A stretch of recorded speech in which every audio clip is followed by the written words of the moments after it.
Colombia se posiciona en el 9º país más desigual del mundo. Y llegar a ese lugar ha sido consecuencia de un conflicto armado que ha durado más de 60 años, provocado por una desigual distribución de tierras que hasta el día de hoy persiste.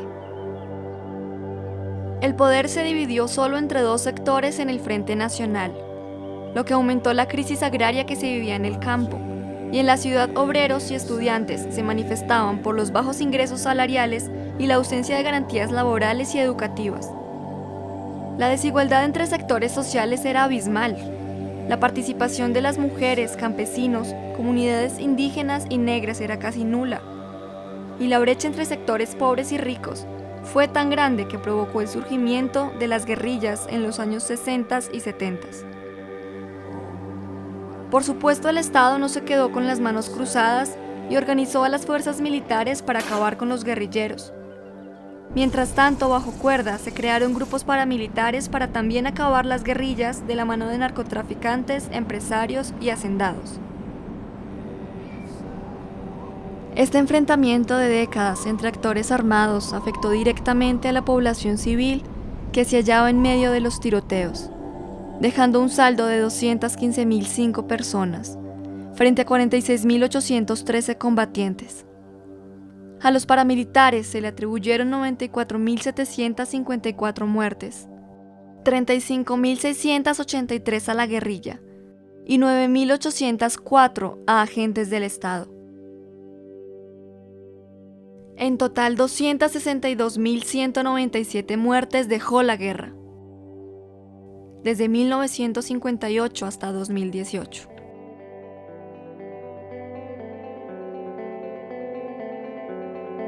Hoy, en 2019, el panorama sigue siendo el mismo. Los muertos van sumando y la inconformidad del pueblo ha ido en aumento. Estudiantes y profesoras, niños y niñas, abuelas y madres, campesinos e indígenas, transexuales y negros se pronuncian ante la muerte, ante la exclusión, ante la injusticia y el terror. Se manifiestan contra la represión, contra la normalización de la violencia, contra el abuso de la autoridad. Desde las calles, desde el campo colombiano, desde academias y desde la ciudad, ejerciendo así su derecho a la libre expresión. Hemos venido a reclamarle, Señor, entréguenos, que es de nosotros. Eso es lo que hemos venido. Unos con libros, otras con música, unos con arte y otros con humor.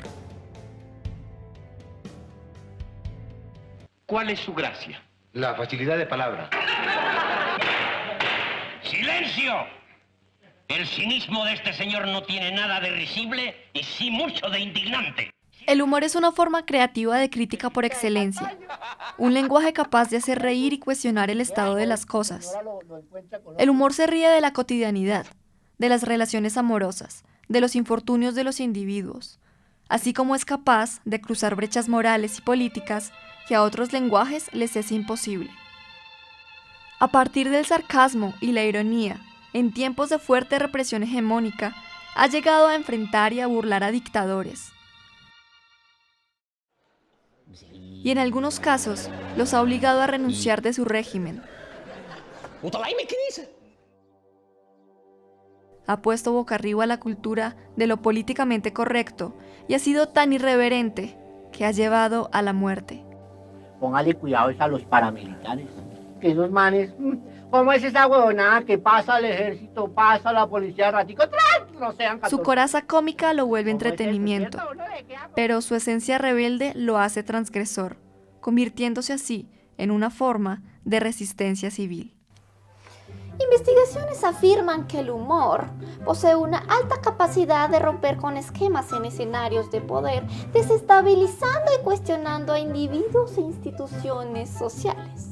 Si usted se toma 500 vasos de agua al día, le aseguro que se enferma. Les pareció horrible mi frase y yo sigo pensando, vaya, tómese Pascual 100 vasos de agua sin su aguardiente y a ver qué le pasa, Gustavo Pascual. Los periodistas colombianos, porque qué raro, los periodistas americanos todos celebraron lo que estábamos haciendo.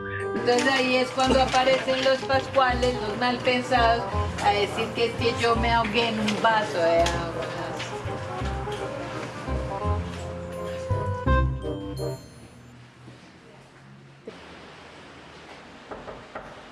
El paro agrario, en esa época del paro agrario, que yo dije, voy a burlarme de todo acá y voy a armarla. Un muchacho me preguntó, oye, así, de una inocencia tan linda y una cosa que me dijo así, oye, falta mucho para llegar a la Plaza de Bolívar. Y una risa. Yo dije, este es Guillermo Tal. ¿Sí me entiendes? Este es Guillermo Tal.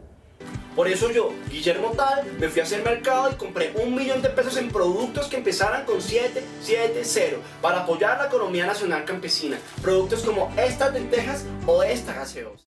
Guillermo Tal es un personaje, quiere ser el revolucionario, ¿sí? Pero le falta mucho. Es el revolucionario de redes sociales.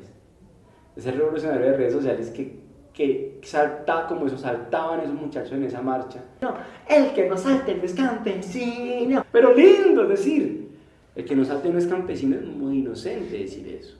Un gusto, señores, soy el optimista, vivo muerto de hambre, pero soy artista. Le lavo los platos, le arreglo cocina, le llevo los chismes donde la vecina. Le barro la casa, le lavo los baños, yo le hago la fiesta, yo le mato el pavo. Si ha tomado Viagra revuelta con whisky, yo me le convierto en Mónica Lewinsky. Yo creo que el humorista tiene un don.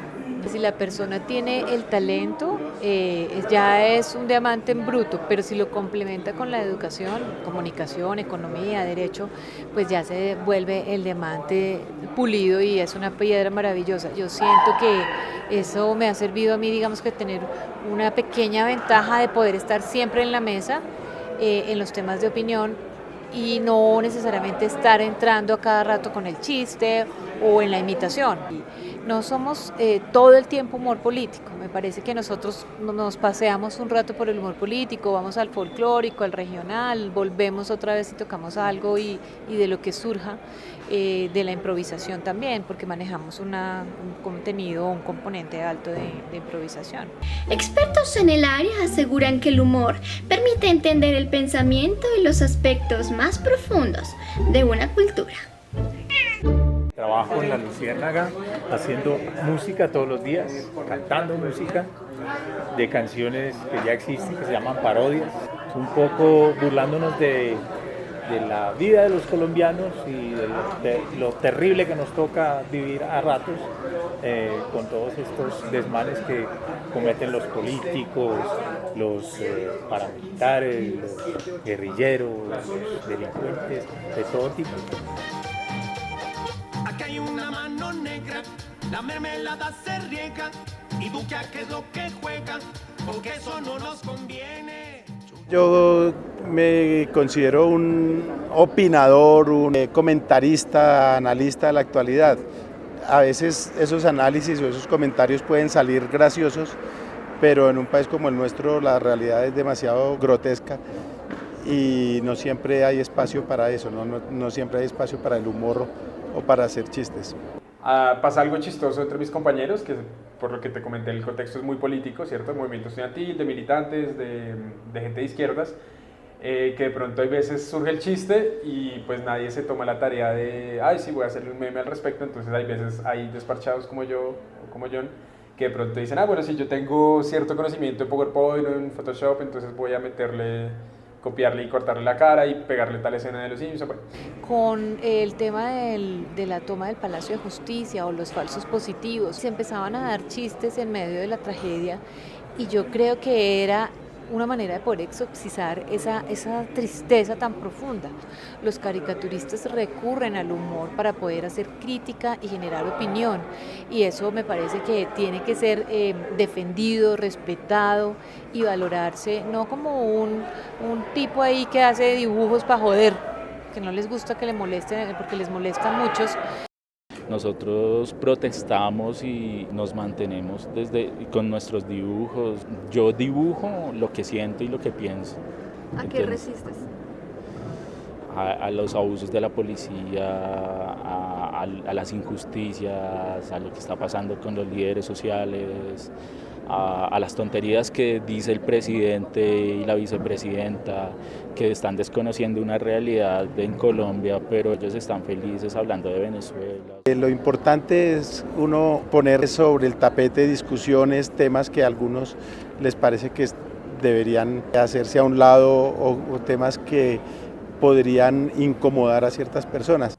El humor ha logrado transgredir dinámicas de poder que aparentemente permanecen intocables en escenarios locales y gubernamentales que lo han conducido a la censura. Lo primero que hacen las dictaduras es quitar todo lo que ridiculiza a su dictador, porque sienten que pierden autoridad. En algún momento iba a haber una ley, la ley Vargas Lleras o la ley Lleras o la ley no sé qué, que quería castrar eso y entonces eliminar las parodias, eliminar las imitaciones. El humor y la capacidad de burla es una emoción que nos muestra si estamos sanos. La imposibilidad de reírnos que tiene esta sociedad actual no muestra otra cosa, sino que es una sociedad enferma, que no es capaz de reírse. Podría leerte el incienso, el bombillo, podría preguntarle a la rana René, a la garrita, pero no, mana, la que tiene que leer es usted, leer periódicos, leer revistas, estar al tanto, la opinión de la... El humor juega un rol en los procesos de resistencia civil como estrategia consciente e inconsciente de acción política directa e indirecta. No hay una sola cosa que nos pueda llegar a permitir sacar de la guerra, ¿sí? Yo siento que eso tiene que ser un cambio como estructural en muchos sentidos, que es muy complejo, en la que tienen que confluir muchas cosas. Entre esas, siento que una de las cosas puede llegar a ser el humor, ¿sí? Puede llegar a ser el arte, puede llegar a ser el deporte. Si hay gente en los barrios, en las veredas, en las juntas de acción comunal, que están en función de ese cambio, ahí sí podemos decir que puede existir el cambio. El humor es una forma de acercarse al opresor y de superar hasta la misma resistencia.